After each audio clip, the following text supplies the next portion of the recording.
I was forced to marry a cold, dangerous man, incapable of showing any feeling. At first, I thought it would just be an arrangement, but then Ascanio started looking at me differently. He took care of me in silence, lost control whenever another man came near, and made me believe that maybe he was developing feelings for me, until the night when, in front of the entire Mafia elite, he looked into my eyes and said he had never loved me. Humiliated, I pulled away.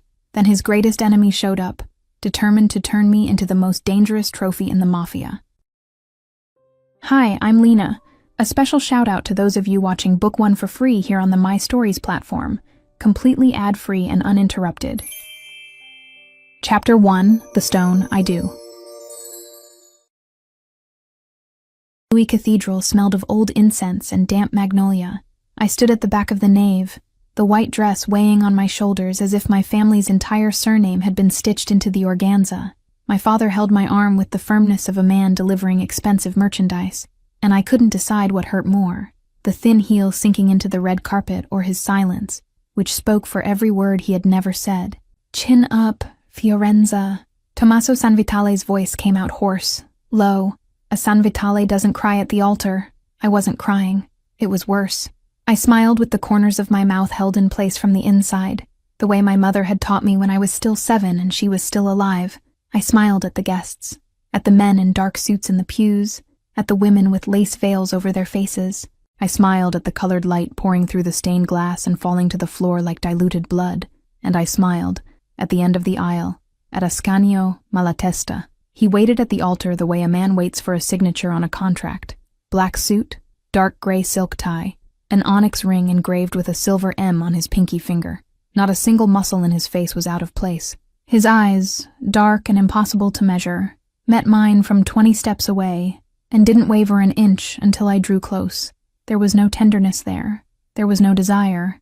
There was the patience of a man who had already decided everything before I crossed the door. My father placed my hand in his. Ascanio's hand was dry, warm, firm, strange. I felt the onyx ring pressing against my finger like a small, icy threat, and I had to breathe deep to keep from pulling my hand back. Take care of her, my father murmured. I'll take care of her, Ascanio answered. The low voice turned 3 heads in the front row. My way, the priest began. I barely heard. I caught fragments. Protection, fidelity, loyalty between families. But the word love never came. Not once. When the time for the vows arrived, Ascanio lifted his eyes to me and said, in the tone of a man signing a document in front of a notary, I promise protection. I promise that no harm I could prevent will fall upon you. I promise you my name. And that was all. Nothing more. I heard a murmur from the back pews. Someone coughed to cover a comment, and my father clenched his fists in the front row.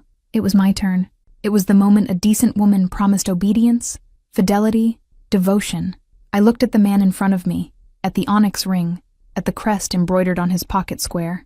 2 swords crossed over a black rose, and I opened my mouth. I promise respect. The priest blinked. Ascanio didn't. His eyes flickered for half a second, just half a second, and went back to their earlier coldness. But I saw it, and he knew I had seen it. The wedding band slid onto my finger like a cold loop, his onto his, with the same calculated coldness.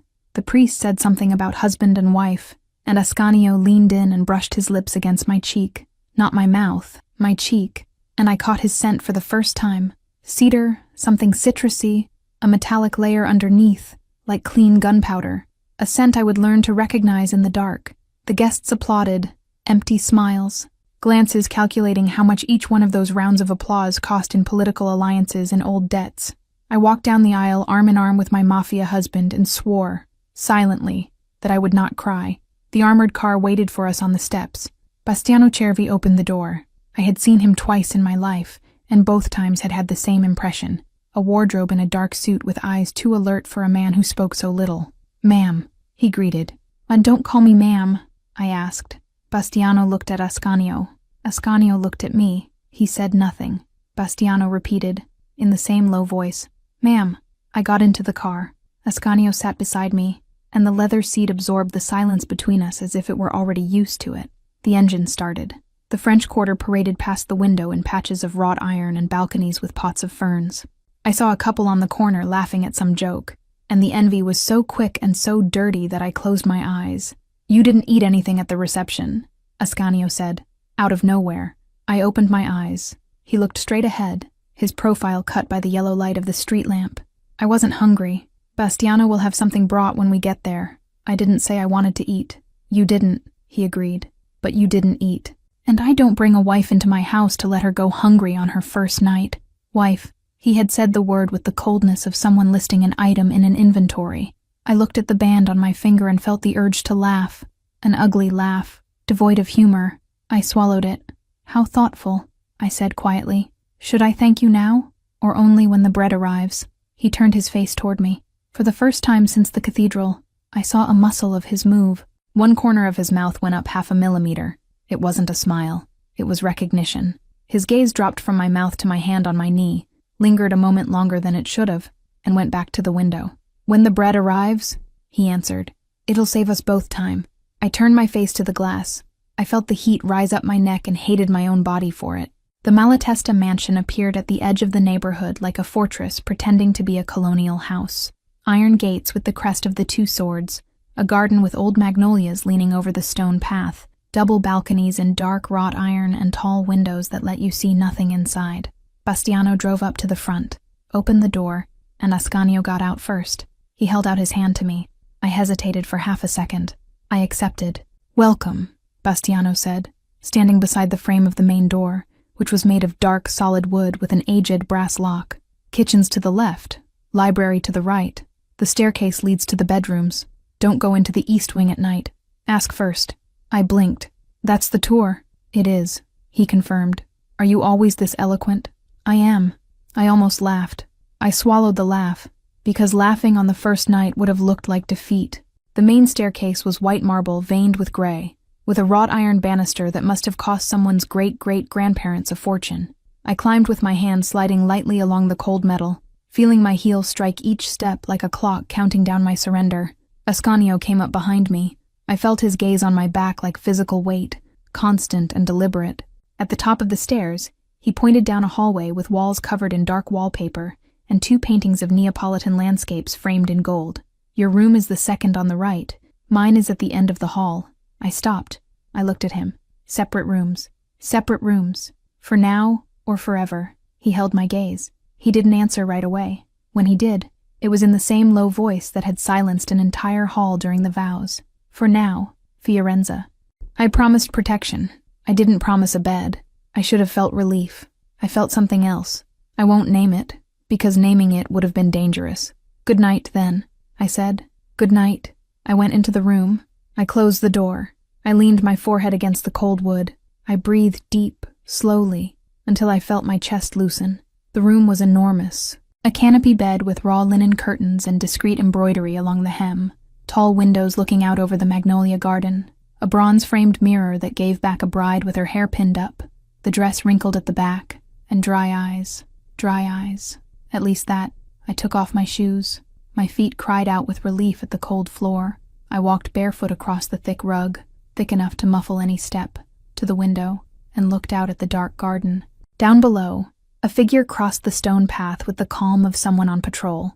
Bastiano, probably, or someone like him, with the same economy of movement, the same way of measuring the space around him without turning his head.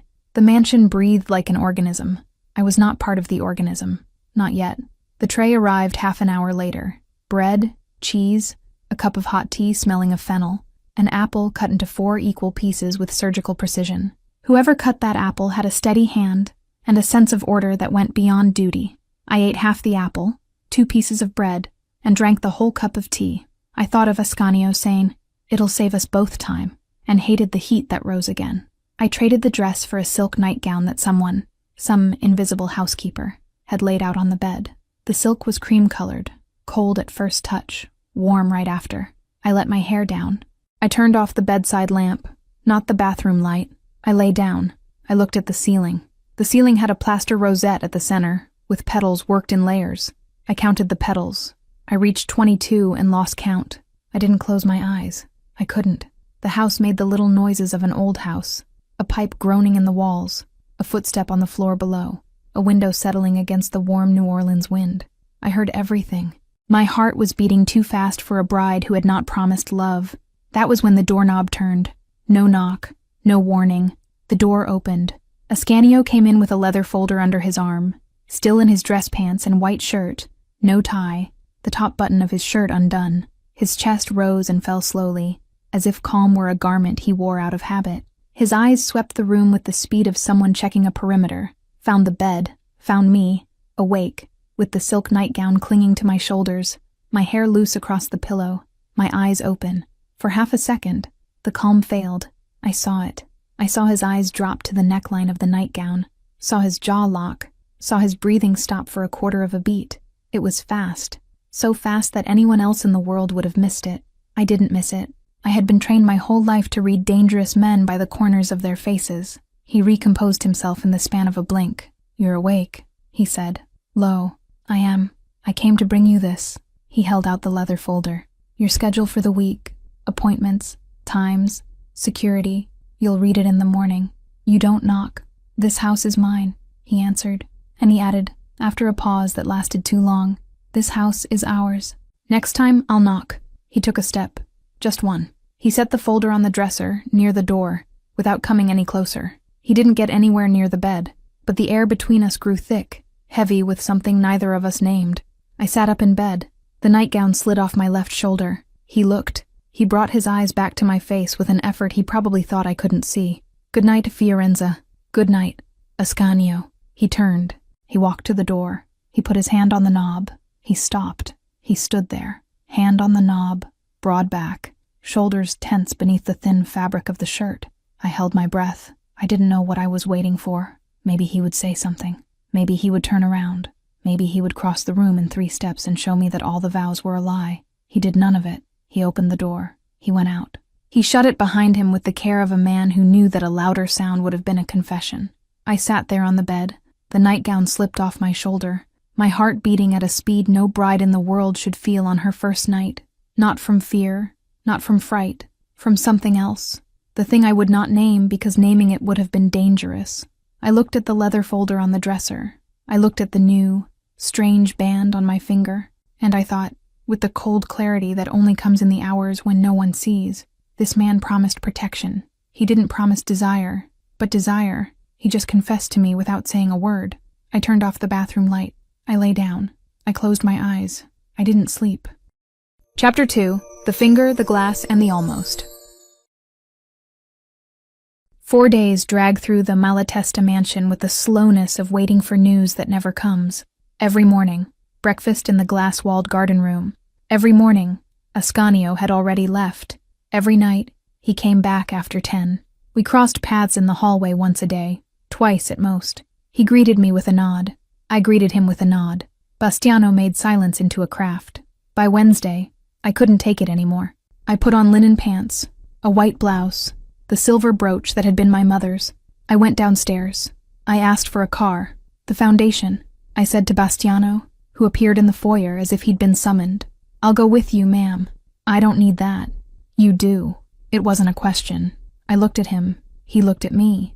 And I quickly understood that arguing with Bastiano Cervi was arguing with a granite pillar. I sighed. "Do you have opinions on teenage art?" "No." "Then the drive will be productive." A muscle at the corner of his mouth moved. I swear it was a smile. The Foundation's warehouse sat at the end of a quiet street. Its facade painted a worn yellow that I always promised to repaint and never did. Delfino Brock waited for me at the door with her arms crossed, in a cotton dress printed with flowers too large and a black pencil stuck in her undone bun. "Look who's back," she said, opening her arms. "The hottest and coldest bride in Mississippi. Don't start."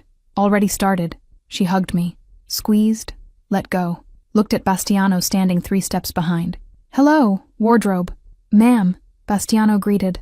"Ma'am," Delphine repeated, giving him a sidelong look. "Ma'am is my mother's title, honey. I'm not there yet." Bastiano didn't answer. Delphine turned to me, raised an eyebrow as if to say this is going to be fun, and pulled me inside. The Foundation was in its usual productive disarray. Easels leaning against the wall, cloths spattered with paint, 3 teenagers finishing a mural on the back wall, one of them humming something I didn't recognize. The smell was oil paint, cheap turpentine, and reheated coffee. The coffee Delphine had left in the thermos since early morning, and that was already bitter enough to bite back. The smell of home, I felt something that had been loose in my chest since Saturday settle back into its right place. You vanished, Delphine said quietly, while we crossed the warehouse. 4 days. Marriage takes over. Marriage or the husband? Both. Did he touch you? I stopped. I looked at her. Delphine held my gaze with the patience of a curator appraising a canvas. No, I said. What? I wanted to ask you that another way, but you're too blunt for flourishes. I laughed without meaning to. It was the first real laugh since the cathedral. I stayed at the foundation until late afternoon. I talked with 3 teenagers about an exhibit we had scheduled for October. I approved the list of new supplies. I met with the curator of a small gallery who wanted to set up a partnership. By the time I noticed, it was almost 6. Bastiano stood near the door with the patience of a man who did this professionally. He sends word that dinner is at 8. He sends word. He does, Bastiano confirmed. I sighed. I kissed Delphine on the forehead. I left. The drive back was silent. The car glided through the French Quarter as the street lamps began to flicker on between the wrought iron balconies, the orange light blurring the shadows on the stone sidewalks. Bastiano drove with steady hands on the wheel and eyes too alert to the rearview mirror. I noticed he looked behind us more often than an ordinary driver would need to. Is someone following us? No. You look like there is. Habit.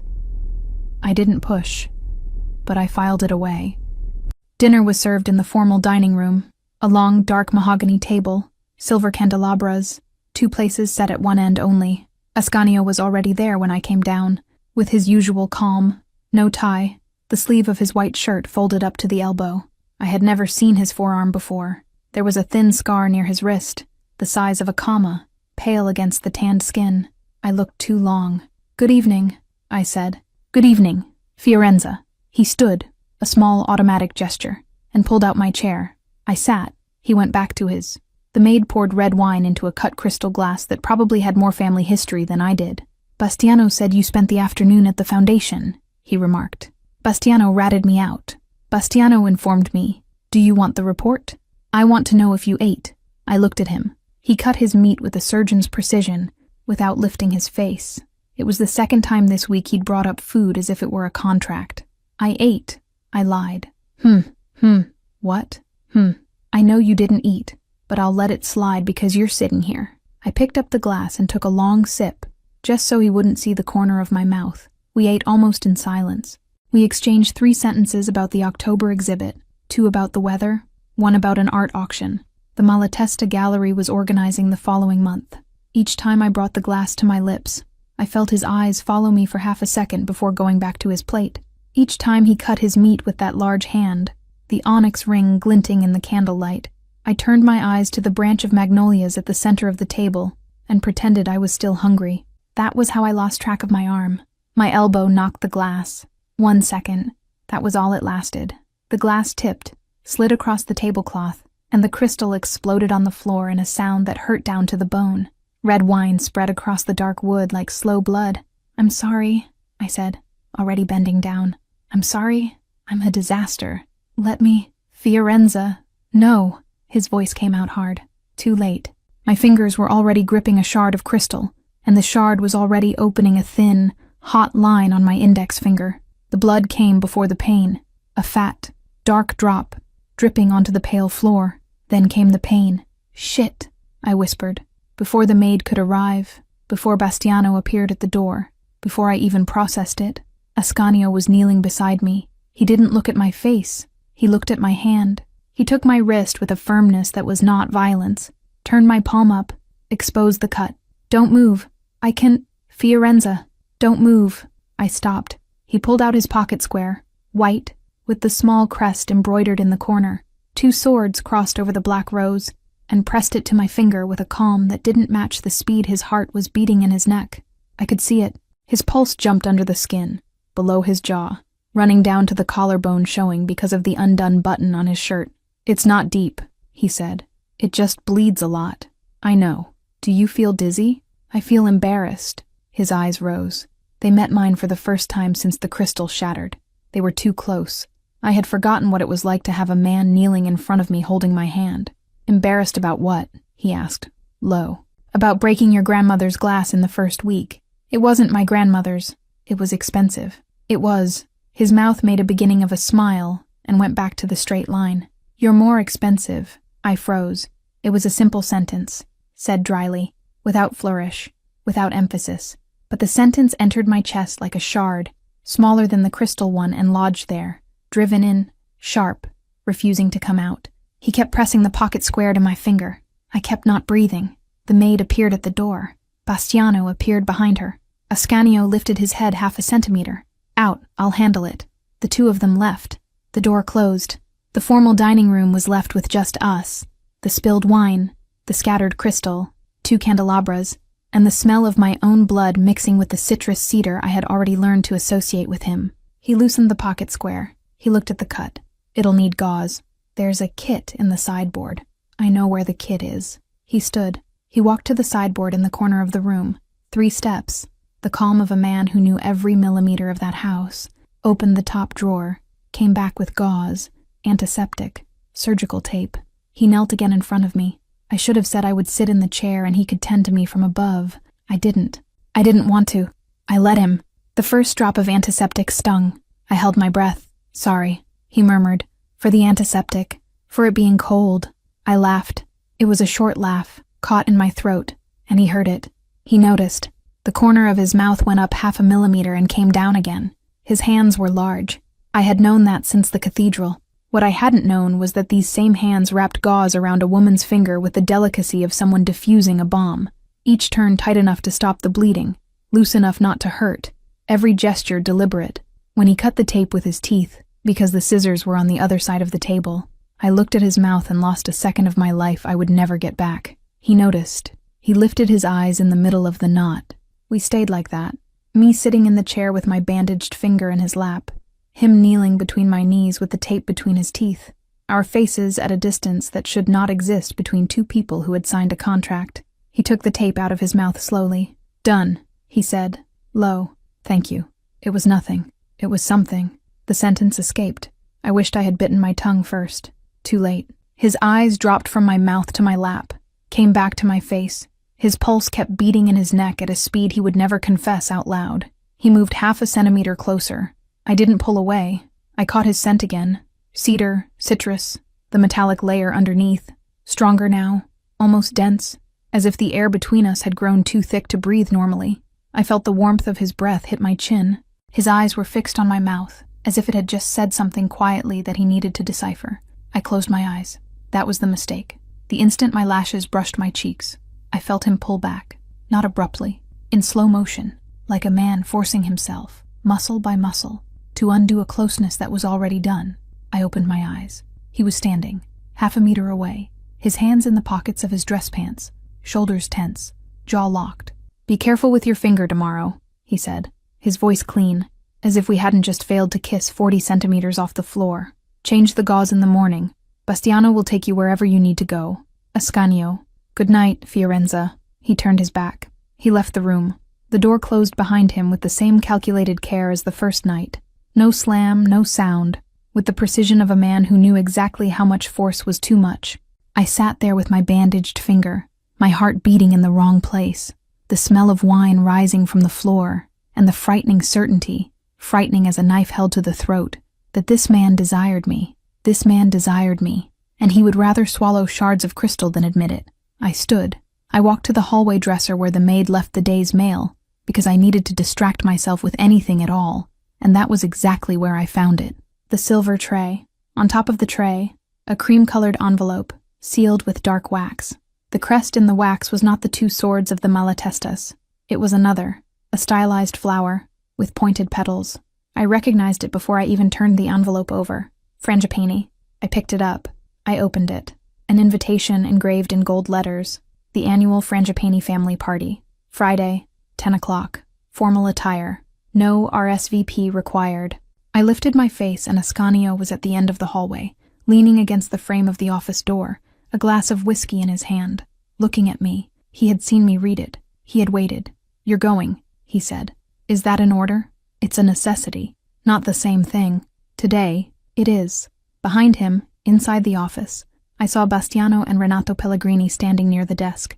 Renato, the gray-haired consigliere I had met at the wedding, had a face shut tight as a wall. Bastiano looked at Renato. Renato looked at Ascanio. Bastiano lowered his eyes.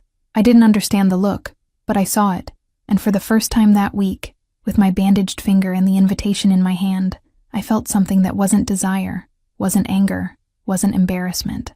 I felt fear. Chapter 3. The Sentence That Broke the Hall. The frangipane invitation sat on top of my vanity for 3 days before Friday came. I looked at it every morning while I pinned up my hair, every night before I turned off the light. The paper was ivory-colored, thick, with a crest of 2 intertwined serpents on the red wax seal. Everything about Gualtiero Frangipani seemed to want to tell me something before I had even met him. When Friday finally appeared, I woke with a knot in my stomach that had nothing to do with the party itself. It had to do with what would come after. It had to do with the man who had been sleeping across the hall for less than 2 weeks, and who looked at me like someone holding a knife against his own chest. I took a slow shower, let the water run through my hair until the ends dripped down my back. The steam fogged the entire mirror, and I stood in the center of the bathroom longer than I needed to, as if the damp heat could prepare me for something.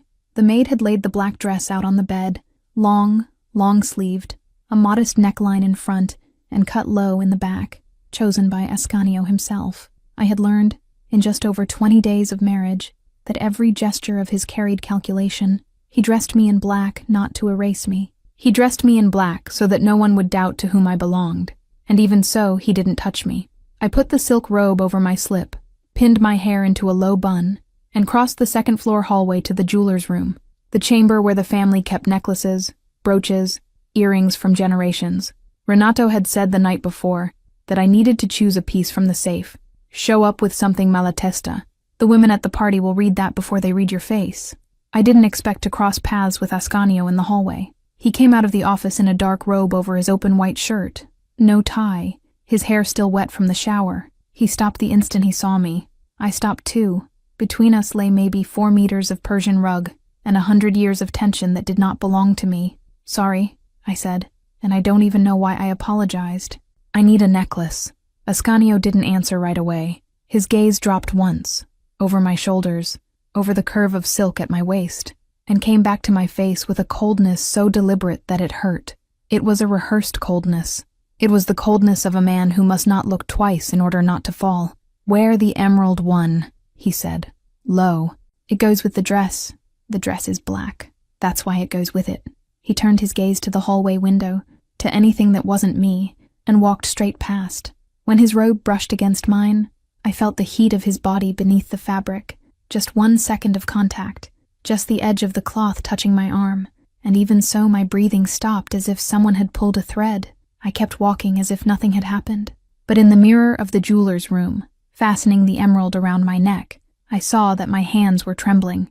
The necklace was cold against my heated skin. The green of the stone looked almost sarcastic in the reflection, too elegant for a marriage that had never been more than an arrangement. I learned in that instant that the worst kind of desire is the one the other person tries to hide with a stone in your face. The Frangipani mansion sat at the end of a tree-lined street in the Garden District, separated from the world by a wrought iron gate covered in jasmine. The driver stopped before the white stone staircase. Bastiano opened my door before I even touched the handle. Ascanio got out from the other side, adjusting his shirt cuff with 2 precise gestures, like a man closing his armor before battle. "Ma'am," Bastiano said quietly, offering his arm so I could get out of the limousine without tripping on the length of the dress. "Anything happens, I'll be 3 steps away. 3 steps doesn't save me from a bullet, Bastiano. Saves you from a comment, which hurts more." I almost smiled. Almost. Ascanio came to my side and offered me his arm without saying anything. I rested my hand on the curve of the black jacket and felt, beneath the fabric, the tension in the muscles of his arm. Everything about him was on alert. Everything about him was reading the night the way you read a map of war. We climbed the staircase together. Footmen in white gloves opened the double doors. The main hall swallowed me in a wave of light, perfume, and champagne. The kind of heat that comes from too many people in a closed space. From too many conversations happening at once at a volume too low to seem natural. I had been to New Orleans elite parties before. My father took me on his arm when he still thought I would marry some banker's son from Atlanta. But the Frangipani party was different. The women wore dresses that looked like armor. The men talked low, with glasses held still in the air, as if every word were counted and charged. The waiters circulated in absolute silence, with trays too heavy for ordinary carriers. It was a party that dressed itself up as a party. Underneath, it was something else. Ascanio introduced me to 3 men whose names I couldn't keep, kissed the hands of 2 matriarchs, and led me to the corner where Renato waited with a glass of whiskey in his hand. The consigliere greeted me with a bow so small that only I saw it. "Mrs. Malatesta," he said. "Welcome." I still hadn't gotten used to that surname, even less to the way Renato pronounced it, like a man checking a knife before sheathing it. Ascanio stepped away to greet someone else. I stayed with Renato for a while, talking about nothing, watching the hall. That was when I saw Gualtiero Frangipane for the first time. He stood on the other side of the hall, near the main staircase, with a glass of champagne in his hand. 39 years old, tall, broad-shouldered, in a sand-colored suit no one else would dare wear to a formal party, and yet he looked like the most elegant man in the room, his dark hair combed back, a small smile, eyes that seemed to find the whole world amusing, eyes that were fixed on me. By the time I noticed, he had already noticed that I had noticed. He tilted his head slightly in a greeting no one else saw. I looked away like someone closing a door. "That's Gualtiero," Renato said quietly, without changing his expression. "Don't cross the hall alone tonight." "Are you giving me an order, Renato?" "I'm giving consigliere's advice. Mr. Malatesta doesn't give orders to his wife at an enemy's party." That stuck in my head like a splinter buried too deep to pull out with my fingers. I excused myself a little later to go to the powder room. The hall was getting hot, and the champagne I hadn't drunk still rose to my temples from all the perfume of other people. Bastiano walked me to the door of the side hallway and waited outside. 3 steps, as promised. The powder room was a chamber the size of my dining room, with green velvet armchairs and a mirror that covered the entire wall. The brass sconces above the mirror cast a slightly golden light over everything, the kind of light that makes any face look more rested than it is. I sat in one of the armchairs, closed my eyes, breathed. The silence in there was almost physical after the hall. That was when they came in. 2 women, roughly my age, in glittering dresses, excessive perfume. They didn't see me in the corner armchair. They went straight to the mirror to touch up lipstick and whisper. "So did you see his wife?" the first one said, laughing low. "Dress chosen by the husband. Necklace chosen by the husband. Rehearsed smile. An arrangement between families, dear. It's not a marriage. It's a contract. At least she's pretty. Too pretty for an arrangement. That's why he doesn't even touch her. Did you know they sleep in separate rooms?" The second woman laughed. "Ascanio Malatesta will never love a contract wife. He pays, he protects, he puts the photo in the paper. But love, that man doesn't love. That man decides." I waited until they left.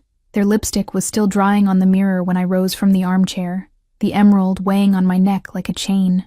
I went out. The side hallway gave me back to the hall with the noise returning in a wave. Voices, Crystal, the pianist playing something French at an accelerated tempo. Bastiano noticed something in my face and took a step toward me. I stopped him with a small gesture. "Where is Mr. Malatesta?" "Talking with Mr. Pellegrini near the main staircase." "Ma'am, are you—" "I'm fine, Bastiano." I wasn't, but I was already crossing the hall. I saw Ascanio before he saw me. He was standing near the foot of the staircase, glass in hand, listening to Renato in a low voice. The whole hall churned around them. Laughter, glasses clinking, the pianist in the corner playing something French. I crossed all of it with my eyes fixed on him, feeling the weight of each step on the marble as if the floor were about to ring out. I stopped in front of him. I lifted my chin. "Can I ask a question?" Ascanio looked at me with that trained neutrality. Renato took half a step back. "Not here," Ascanio said, low. "Right here." I wasn't shouting. I didn't need to. I had the kind of voice that cuts through a hall without having to rise. A few heads were already starting to turn. "Do you keep me out of convenience? Or out of something else?" That was what I asked. That was exactly it. I didn't calculate the question. It came out of me the way a knife comes out of a sheath that's too tight. I saw only his face harden the instant something, out of the corner of his eye, caught his attention near the main staircase. I saw his gaze touch 3 different points of the hall before coming back to me, as if he were checking instruments before playing. I understood none of it at the time. I saw the jaw lock. I saw the glass in his hand tilt 1 millimeter more, the ice striking the crystal with a small sound no one else heard, because the hall was already growing quiet around us. "I never loved you." His voice came out clean. calm, loud enough to reach the opposite wall. The hall went silent. It wasn't a metaphor. The pianist stopped in the middle of a note. The bartender stopped pouring. Two matriarchs turned their heads in slow motion. Someone dropped an olive into a glass with a crack of crystal that sounded too loud. I felt the blood rise to the roots of my hair and drain back down, leaving my skin cold. I looked at him. He looked at me with eyes like wet stone, hard on the outside, with something sliding inside that I couldn't name in that instant. For half a second, I thought I would cry right there. For half a second, I thought I would hit him with both hands flat against his chest. I did neither. I lifted my chin 1 millimeter more, turned on my heels, and crossed the hall with my head high. People made way for me as if I were carrying something contagious. I saw Renato lower his head as I passed. I saw Bastiano take a step toward me and stop. I shook my head once, and he understood that 3 steps behind was enough. I crossed the foyer, where the noise of the hall arrived muffled and the light of the chandeliers was colder. I crossed the double door. I crossed the white stone outer veranda, where the magnolia air hit my face like a damp slap. The New Orleans night had the brief chill of late autumn, the kind that gets into your sleeves without warning. I rested my hands on the wrought iron railing and felt the cold metal cut through my palms like punishment. And it was there, with my hands trembling on the iron, that I heard footsteps behind me. "Ma'am, you'll freeze." The voice was deep, calm, faintly amused. I didn't need to turn around to know whose it was, but I turned anyway. Gualtiero Frangipane stood 2 steps away, holding a black wool coat by the shoulders. His hair was slightly mussed by the wind. The smile was still small, as if he were amused by some joke only he had heard, or as if the joke were the whole night and he the only one who knew the ending.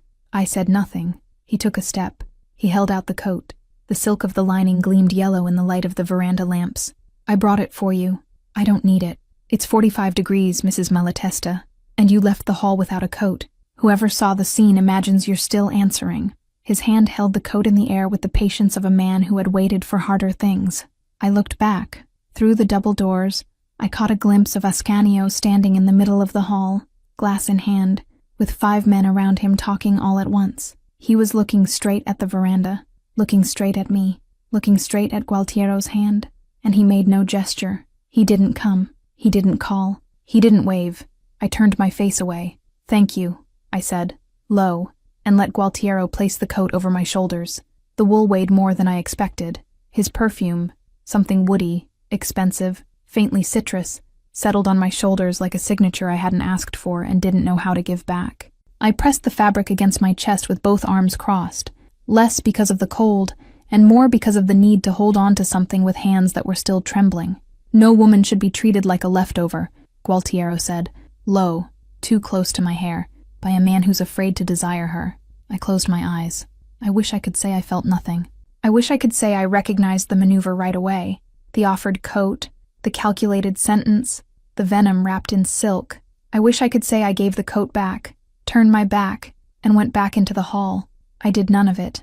I pressed the coat closer to my body, lifted my chin again and looked Gualtiero in the eyes for the first time up close. His eyes were light brown, with something gold at the edge of the iris that the lamplight brought out. Eyes trained to look kind. "You don't know me," I said. "For now." He smiled, took half a step back, made a small bow, and went down the veranda staircase toward the garden, leaving me alone with the wind, the magnolia, and the black wool on my shoulders. When I turned my face back toward the hall, I saw Ascanio still standing in the same spot. The glass in his hand had a thin crack running across the crystal from one side to the other. Not a single muscle in his face moved, but the ice inside the glass had begun to melt. Chapter 4: The Trophy and the Traitor. 10 days passed, the way days pass when you've stopped counting. I left the Malatesta mansion the morning after the party with a small suitcase, the band still on my finger, and Delphine's address on the tip of my tongue. Bastiano drove me in silence. When we brought the bags down to her apartment, he lingered at the door a moment longer than he needed to. "Ma'am," he said, his voice lower than usual, "I'll be in the car downstairs. 24 hours. You need to sleep, Bastiano. I sleep in the car. Bastiano." "Ma'am." That was the whole conversation. He went down. The black car stayed parked on the corner of her building for 10 straight days. I saw it from the window every morning when I opened the curtain. The same dark car, motionless as a promise no one made out loud. The driver changed. The shift changed. It never left. Ascanio never showed up, never called, never sent a note. But Bastiano stayed down there, and I knew what that meant. Delphine's apartment was on the 3rd floor of an old building in the French Quarter, with French windows that didn't seal well, a wooden floor that creaked at 2 specific spots in the hallway, and a permanent smell of coffee and oil paint that had soaked into the walls over the years. She had turned the 2nd room into a personal studio, with easels at 3 angles and cans of paint stacked to the height of the window, and gave me the guest room with a yellow quilt that seemed to shout from the bed. "The quilt's new," she said, on the first day, leaning against the frame. "I bought it thinking of you." "Why yellow?" "Because you're in too black a moment." Chromatic balance, dear. That was Delphine's way of caring, a joke in her voice, food on the table, a yellow quilt on the bed. In those 10 days she tried to feed me everything: gumbo, beignets, cinnamon coffee, salad with 5 different greens. I ate half. She ate the rest and complained that I was being incompetent at grief. "I'm not grieving," I said, on the 3rd morning, stirring coffee without drinking it. "I'm furious." "Worse. Anger burns calories, Delphine. Eat the beignet, Fiorenza." I ate the beignet. The powdered sugar stuck to my fingertips, and I wiped it on the napkin harder than I needed to. It was also on the 3rd morning that the flowers began to arrive. The first delivery was to the foundation. I was in the warehouse going over the budget with Aldo, the painting monitor, a quiet man with gray hair who treated every teenager there as if they were his nephew, when the delivery man appeared with a bouquet the size of a child, rare white orchids, the kind that only grow in a controlled greenhouse, with a dark, dense foliage around them that made the white look even more absurd in that low-ceilinged warehouse. A card sealed in cream. "For the lady who deserves flowers that don't wilt easily." Gee. Aldo looked at the bouquet. He looked at me. "Ma'am, that bouquet's worth more than the roof." "I know. Do you want me to throw it out?" I looked at the orchid a moment too long. Their white was almost offensively beautiful. I thought of the frangipane veranda, the black wool, the voice too low near my hair. "Put it on the reception table," I said. Aldo said nothing, but I saw the way he looked at me before turning his back, a look that said everything he was too kind to say out loud. The second delivery arrived at Delphine's apartment on Thursday. Red camellias arranged with precision, all at the same height, as if someone had cut the stems with a ruler. The card, "You were the only elegant thing at the party." Gee. Delphine read the card over my shoulder and whistled low. "Or the man is going all out. He's laying siege. It's the same verb, dear. Be careful." The 3rd delivery came on Friday. Black lilies. I didn't even know black lilies existed, and their color was an almost bluish dark, dense and strange, as if they'd been hand-painted. The card. "Friday, there's a vernissage at the Bellucci Gallery. 8 o'clock. If you show up, I show up." And I showed up. I didn't go for the reasons Delphine thought. I didn't go to see Gualtiero. I didn't go to provoke Ascanio. I went because the Bellucci Gallery was one of the few that still bought work from young, nameless artists, and the foundation depended on that kind of buyer. I went for my teenagers' money.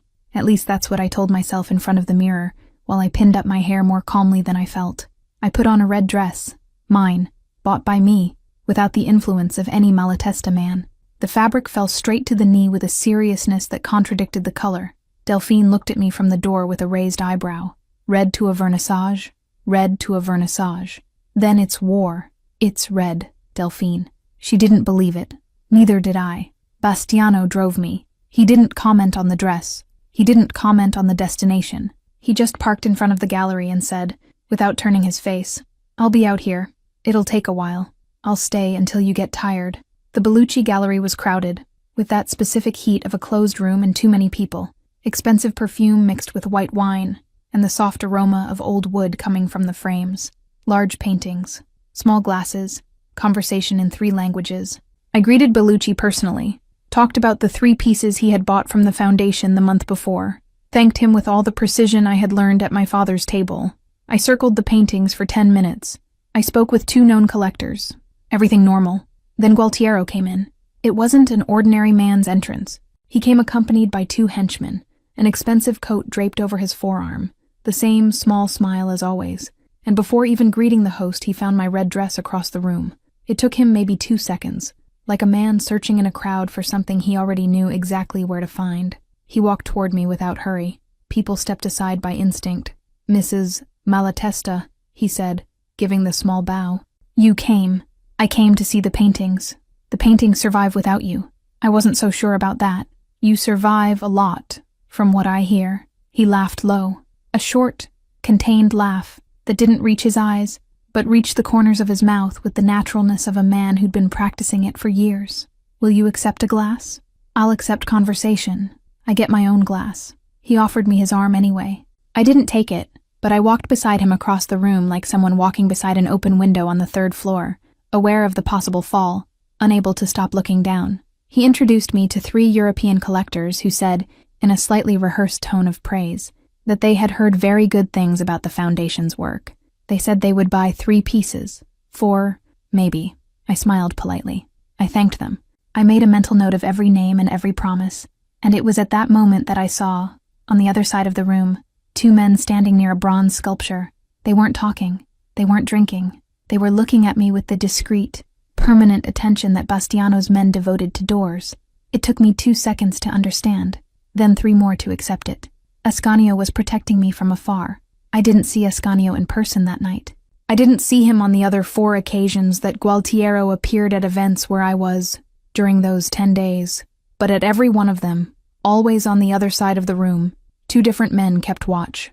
Always 2. Always Malatesta. Always with that specific posture of men who hadn't come for the party.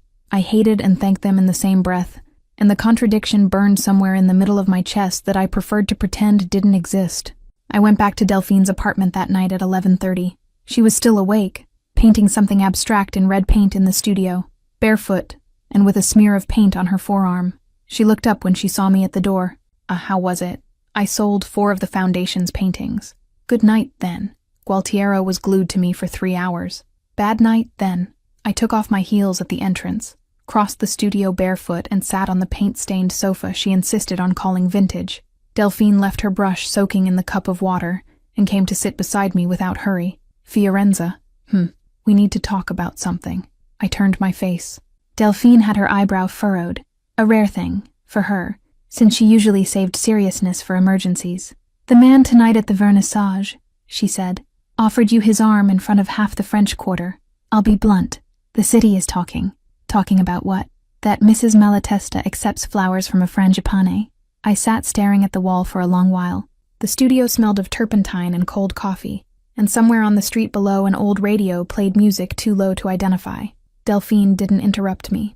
"I know what he wants," I said finally, low. "I know he looks at me like a trophy. I know every flower is a maneuver. I know that coat on the veranda was calculation.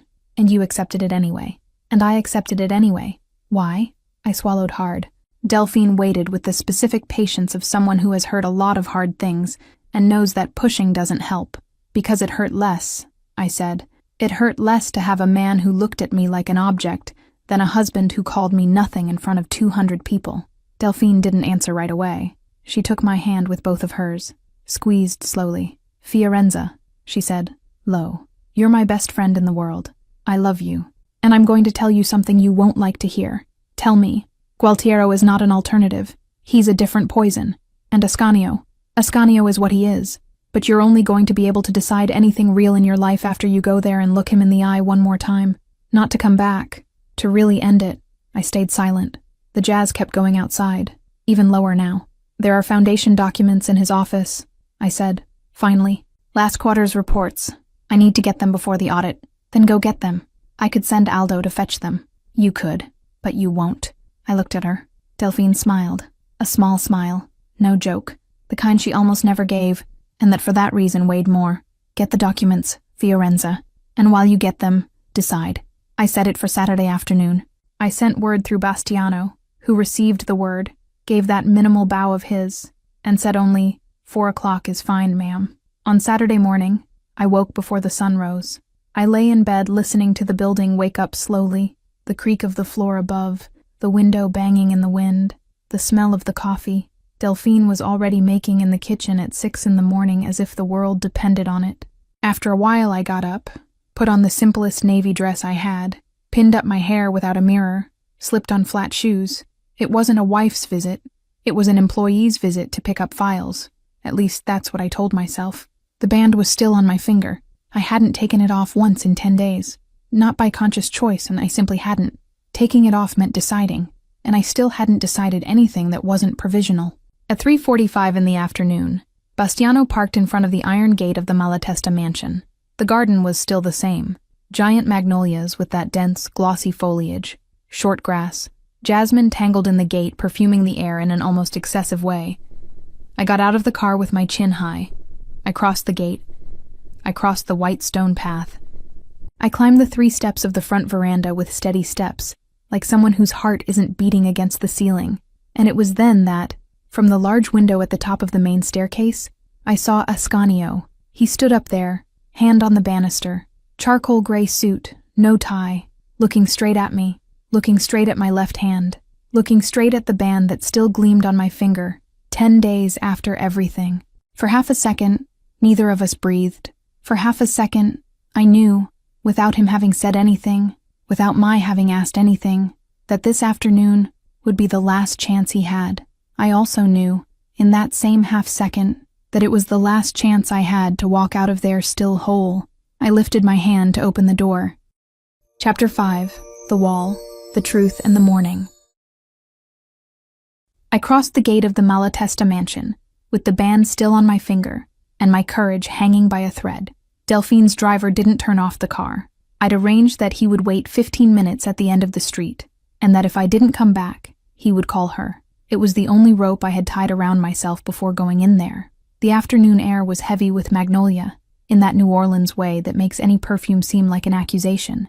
I climbed the 3 veranda steps with the foundation documents under my arm. The leather folder was the excuse I carried. The truth was something else, and it fit entirely inside the question I was afraid to ask. Bastiano opened the door before I touched the bell. He wore his usual jacket, with the holster hidden by the cut of the fabric. He looked at me, looked at the folder, looked up, toward Ascanio's floor. "Ma'am," he said, making space.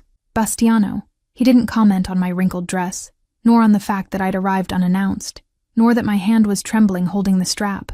He offered me the way through. I went in, smelling furniture wax and old cigar, the smell of that house that had been mine for 3 weeks, and that still treated me like a guest.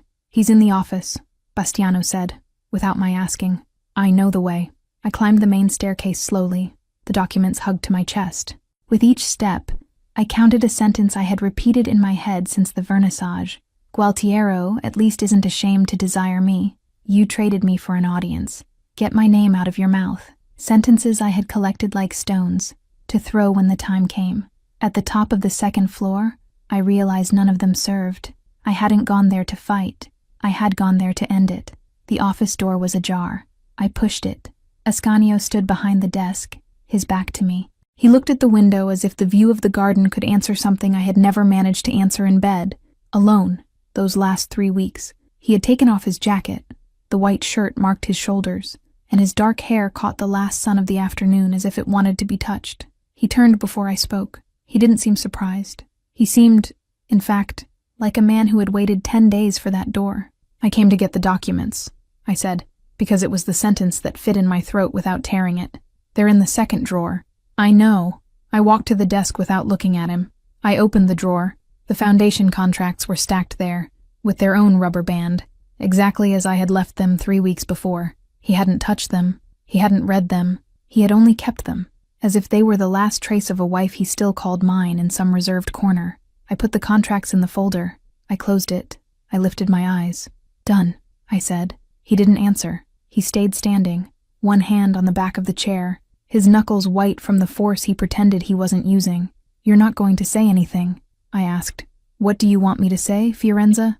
"Anything. A word, an insult, I don't know. Something that proves the man who knelt in front of the broken glass wasn't an actor. I'm not an actor. Then you're a coward." The word came out before I could hold it back. I saw his jaw harden. "Maybe," he said, low. I thought I would collapse right there. I thought I would cross the room, pound his chest, scream everything I had swallowed in the Frangipani Hall. But what came out of my mouth was something else. "Gualtiero at least isn't ashamed to desire me." He moved. It wasn't a step. It was a decision. He crossed the room in 3 strides, and before I could back away, he gripped my wrist firmly and pulled me out of the office, toward the hallway wall, beside the doorframe. He let go of my wrist the moment my back touched the plaster. He braced one hand on the wood panel beside my head. The other stayed in the air, not touching. His forehead pressed against mine. His breath came out uneven, hot, and the smell of old whiskey and cedar hit me as if I had never felt it before. "Don't say that name again," he growled. "Not in my house. Not in front of me. Or what? Or I lose what's left of me." I felt the cold wall at my back, and his breath burning my lip. His hands were trembling. I saw it out of the corner of my eye. The hands of a man who never trembled at anything. Trembling now, held in the air, centimeters from my face, as if touching were a pact he still didn't have permission to sign. "You said you never loved me," I whispered, in front of everyone. "I know what I said.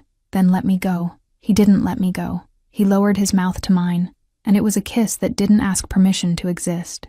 It was deep, long, tasting of whiskey, of contained anger, and of 3 weeks of silence. I grabbed him by the shirt before I thought. My fingers crumpled the fabric as if it could anchor me somewhere. I felt his tongue find mine with a calculated hunger, the hunger of a man who always calculated everything, and then with a hunger that lost count. And then I pushed myself away, not with force, with decision, my hands on his chest. I pushed until I created 15 centimeters of air between us. He let me push. He didn't try to pull me back. He stayed there, his forehead still tilted, his breathing still uneven, his black eyes fixed on mine. "The truth," I said, my voice catching. "Now, no version for an audience, no prepared sentence. The truth, Ascanio, or I walk out that door and the band stays on your desk." He lowered his face. It was the first time I saw that man lower his face in front of me. It wasn't shame, it was weight, as if he had spent the last weeks carrying something on his shoulders and had finally found somewhere to set it down. "There was a man by the staircase," he began slowly. "Dark shirt, hand inside his coat, gray hair cropped close. The shooter, Mauro Veneri, paid by Frangipani." I felt my stomach drop. Why didn't he shoot? Because he wasn't there to kill me. I stared at him. He met my eyes, and what I saw in them was the most naked thing I had ever seen inside Ascanio Malatesta. "He was there to watch," Ascanio continued, "to see who mattered to me. 3 of Frangipani's men were there too, spread across the hall, observing every gesture I made. If I had asked you to leave carefully, if I had moved you away from that side of the hall, if I had even turned my face in your direction with an expression different from the one I used to greet the port senator, they would have known. They would have known you were the piece that had to be taken off the board to break me. And then you would have died before dawn." I leaned the back of my head against the wall and closed my eyes. The tears came, quiet, without sound. I always knew how to cry without sound. The foundation taught me. In 1,000 nights of exhaustion, you could have gotten me out of there. There was no way. I had less than 6 seconds between you crossing the hall and asking me that question. If I apologized, if I denied it, if I hesitated, anything, he would know. I only had one sentence that erased everything. And it was the most expensive sentence I have ever paid. You erased me in front of all of New Orleans. I erased what they could use against you. I couldn't erase the pain. I know. I opened my eyes. He was leaning against the opposite wall now, his hands shoved in his pants pockets, his chin down. He looked smaller, not less dangerous, less armored, an Ascanio I had never seen, and that I suspected, for an instant, no one had ever seen. "And Veneri?" I asked. "He doesn't breathe anymore," he said, simply. "Last night, it was quick, it was clean, it was far from the French Quarter, and the man who was selling your movements from inside the house has also been taken care of. I'll tell you his name when you want to hear it." He took his phone out of his pocket, slid his finger, and held the device out. The photo was low resolution, taken by a party camera. A man with gray hair cropped close, black shirt, hand inside a dark coat, beside the marble staircase of the Frangipane mansion. The same man I had passed that night without noticing, because I was too busy holding my humiliation like an expensive dress. I handed the phone back without saying anything. "You chose to break me rather than trust me," I said. My voice came out lower than I wanted. It wasn't an accusation. It was a statement of fact. He took a while to answer. When he did, it was to some random point on the rug. "I didn't know another way to keep you alive." I sat down, not in a chair, on the floor itself, my back against the hallway wall, the foundation documents abandoned in some corner of my memory, the wrinkled dress around my knees. He looked at me, and then did something I didn't expect. He sat down too, on the office floor, on the other side of the door frame, his back against the oak desk, his Italian shoes crossed, his shirt wrinkled, his hair fallen over his forehead. We stayed like that for a time I couldn't measure. The sun dropped to the height of the window and crossed the hallway with honey-colored light. I looked at him. He looked at the floor. Neither of us spoke. And even in the silence, something between us settled, not in peace, not in forgiveness, but in the shared exhaustion of two people who had spent everything they had on not telling the truth. I had decided to leave, I said, after a long while. I went all the way to Delphine's door with the band in my pocket. I even took it off. I saw the white mark on your finger at the vernissage. You were there. 2 cars, 4 men. You didn't see, but I saw everything. I knew there was someone. I didn't trust Frangipane near you. You don't trust me near anyone. No, he said. I don't trust the world near you. It's different. I swallowed hard. I stood slowly, my palms on the floor. He followed the movement with his eyes, but didn't move. I crossed the hallway without hurry, and stopped in front of him, and bent down. I held out my hand. He looked at the hand the way you look at a loaded gun. Then he placed his fingers in mine, and stood. We stood there, in the hallway, too close and too far at the same time.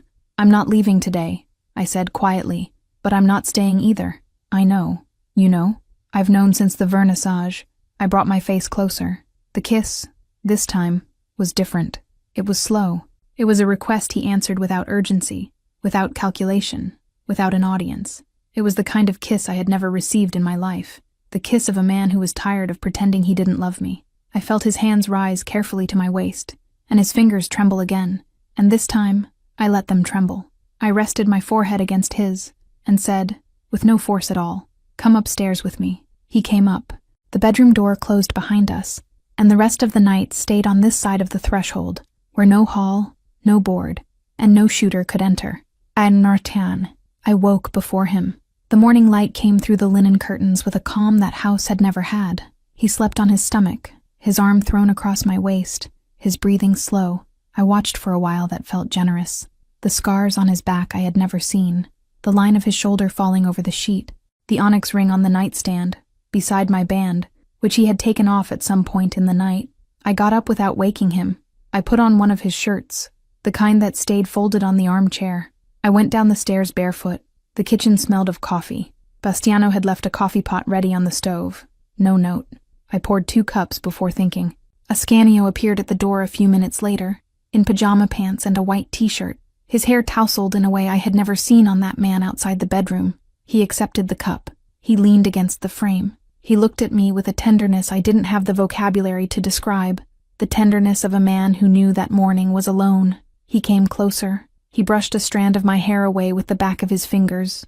Slowly, like someone handling something broken. He said nothing. He didn't need to. I drank the coffee looking at the band I had set on the table, beside the sugar bowl, when I came into the kitchen.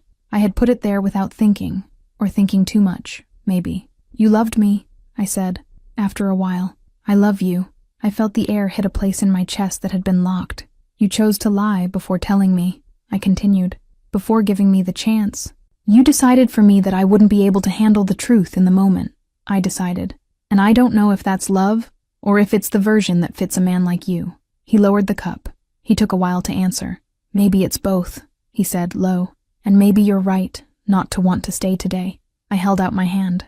I touched his face. My fingers spread along his jaw, and he closed his eyes. I felt the stubble of one night, the warmth of recent sleep, the man who had slept beside me and whom I hadn't been able to hate even when he broke me. "I need to learn to choose myself before I choose you again," I said. "Otherwise I come back out of absence, and absence passes." "I know." I took the band from the table. I looked at it with my palm open. The gold caught the light from the window and gleamed in a way that seemed to ask to stay. I put it in the pocket of his shirt. "Keep it," I said. "Don't throw it away. When I come back, if I come back, I want to know where it is." He pressed the fabric with his hand over the pocket. He tilted his forehead to rest it against mine. He didn't kiss me. He just breathed with me for a few seconds, as if shared air could count as a contract. "Go," he said, "before I ask you to stay." I went up, changed my clothes, got the document folder from the office. In the hallway, I stopped in front of the wall where he had pinned me the afternoon before. I rested my hand on the plaster, like someone saying goodbye to a familiar corner. I went down the stairs with the folder against my chest. Bastiano waited for me with the door open. He didn't comment on my messy hair, the wrinkled dress, the eyes red from the short night. He just tilted his head as I passed. Ma'am, Bastiano, take care of yourself. It was the longest sentence he had ever directed at me. At the gate, Nello was sitting on the step, his backpack at his feet. 15 years old, thin, his curly hair cut short, his sketchbook under his arm. He stood up when he saw me. Miss Fiorenza, Delphine said you'd be coming by, he said, without looking me in the eye, in his shy way. Can I ride with you to the foundation? You can, Nello. Get in. I opened the car door for him. He got in carefully, the way he entered any expensive place, afraid of breaking something. He sat in the passenger seat with the sketchbook in his lap. I went around. Before opening my door, I looked at the veranda. Ascanio stood on the threshold. No suit, no mask, no audience. Just a man holding a woman's wedding band in the pocket of his pajama shirt. He didn't wave. I didn't wave either. It was better that way. I got in the car. I closed the door. I looked at my bare left hand on the wheel, the white mark of the ring still clear on the skin, lighter than the rest of the finger. For half a second, I asked myself whether letting go had been strength or had been fear of finding out I still wanted to stay. The thought passed. I dropped the band into my pocket. I started the engine. I looked at Nello, who had opened the sketchbook and was drawing something with a pencil that was too short. What are you doing there? A sky, he said, and finally smiled. What color? Green, he said, without hesitation. I'm in the mood.